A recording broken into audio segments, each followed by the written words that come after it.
Hello there everyone, I'm Christina at CSLdesigns and today I'm going to show you how you can easily start out your Kumihimo braids by getting the cords ready and attaching them to your Kumihimo disc.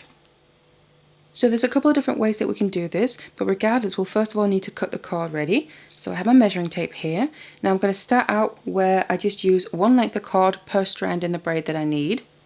So in this case here, for a bracelet length I tend to find about 50 centimeters fits quite well. So I'm just going to measure from the end and then into 50 centimeters there.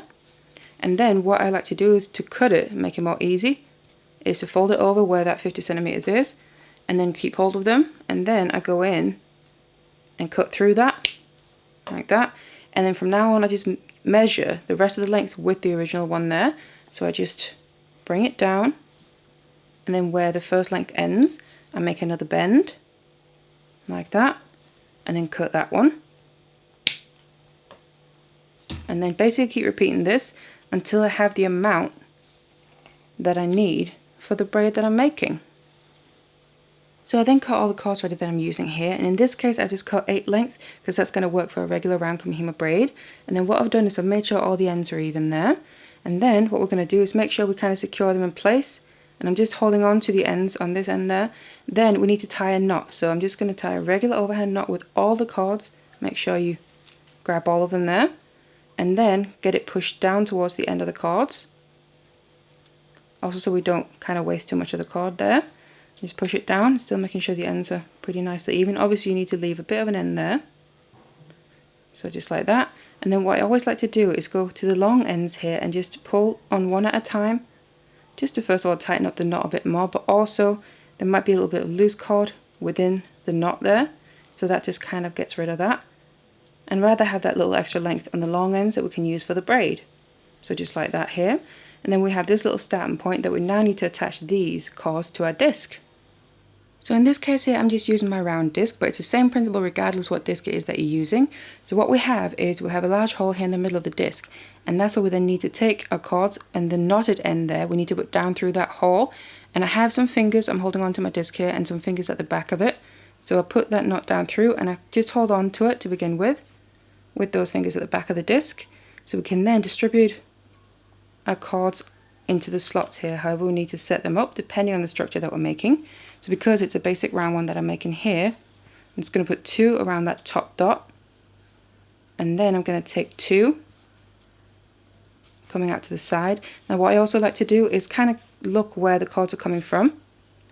I like to kind of keep them naturally where they're going, so I'm going to take 2 that are furthest towards the left side here, and those are the ones I'm going to bring out to that left side. Same principle with the rest of them. These 2 going straight down. So just have them opposite, and then I'm just going to center the knot there in the middle of that hole. And then we have that knot and those little ends of the cord coming out towards the back, and that's also where the braid is going to be growing. And then if you're using a weight for anything, you can always attach that to here. So then we've attached our cords now to this disc, and then you can just continue from here and start braiding. So the other method is the same basic principles but with a slight difference, and this is a method I prefer to use when I'm doing beaded Kumihimo braids. So I then have my S-line cord here that I tend to use the most for my beaded Kumihimo, and what I've done is instead of 50 centimeters like before, I've measured out for 1 meter. So I'm still going to be using this for a bracelet length, and the reason for this is I've basically doubled it up.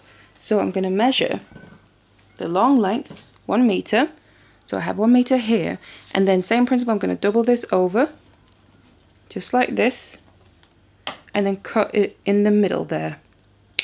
Again, keeping hold of both of them, and then I still use that original cord to measure against. And in this case here, I'm only going to be cutting 4 lengths of my cord. And the reason for that is instead of tying a knot there on the one end of all the cords that I've cut, because I've got my 4 cords ready now, what we actually need to do is double it over and then tie a knot. And this is how we're going to achieve the same amount of cords that we had before.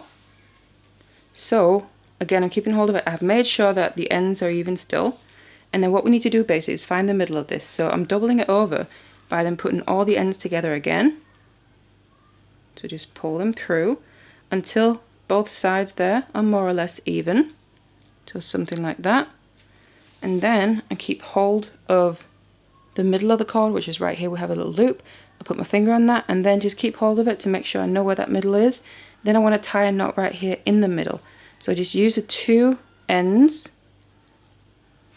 and just tie a knot with each other, just like that. And then I'm keeping hold of that middle because then I'm gradually tightening the ends until I bring the knot all the way into where that middle is. And then you can always, just before completely pulling that tight, just double check that it's still even. So like that, and if they are, then you can literally just pull this nice and tight. Now again, you can just pull at one of the cords at a time as well, just to make sure the knot is completely tightened and there's no loose cords there. And then what's happened is, once this gets doubled over and we attach it to the disc, this is actually then going to turn into 8 working lengths. But what I then do before attaching it to the disc is I have a piece of scrap wire here, or you can use a piece of scrap cord, whichever you have handy, and then I need to tie this around that knot. So I'm just putting it on one side of the knot there, and then I'm starting to kind of bring it around the knot a few times, something like this here. Just bringing it all the way around, and then getting both ends of my wire there to the same side.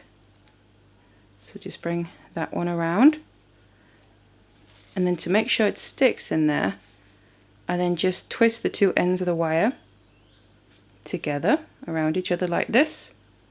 So in that case, now the wire is completely attached to that knot, and this is the starting point and the midpoint of the cords. So just something roughly like that there. And this is now ready to attach to our disc. And it's then the same principle of bringing the disc in, whichever disc that you're using, and then adding the knot down through the hole in the center. And the reason that I've added this length of wire as well is because that's going to help being able to pull it down through the disc as we're making the braid then. So otherwise there wouldn't really be anything to grab onto there. So I'm just putting that down through and again holding onto it from the back. And otherwise we just distribute the cords just like before, according to the braid structure. So I take 2 that are pretty much right next to each other and bring them into the top 2 slots there, and then the other 2 I bring out to the side, and the remaining ones do the same thing but just to the opposite pairs of slots. So separate out 2 cords, bring them to the side, and then the last 2 to the bottom there. And again, just make sure we kind of center up that knot and wire in the middle. And then again, we have it coming out of the back, so we can use this to also help pull it down, or attach a weight if that's what you prefer as well. And we're now ready to start the braiding on this disc. So this is how I like to prepare my cords for Kumihimo. So I've showed you my 2 different methods that I like to use. You can use whichever one you want to. So I really hope this was useful, especially if you're just starting out on Kumihimo. So thank you so much for watching this one, and I'll see you in the next one.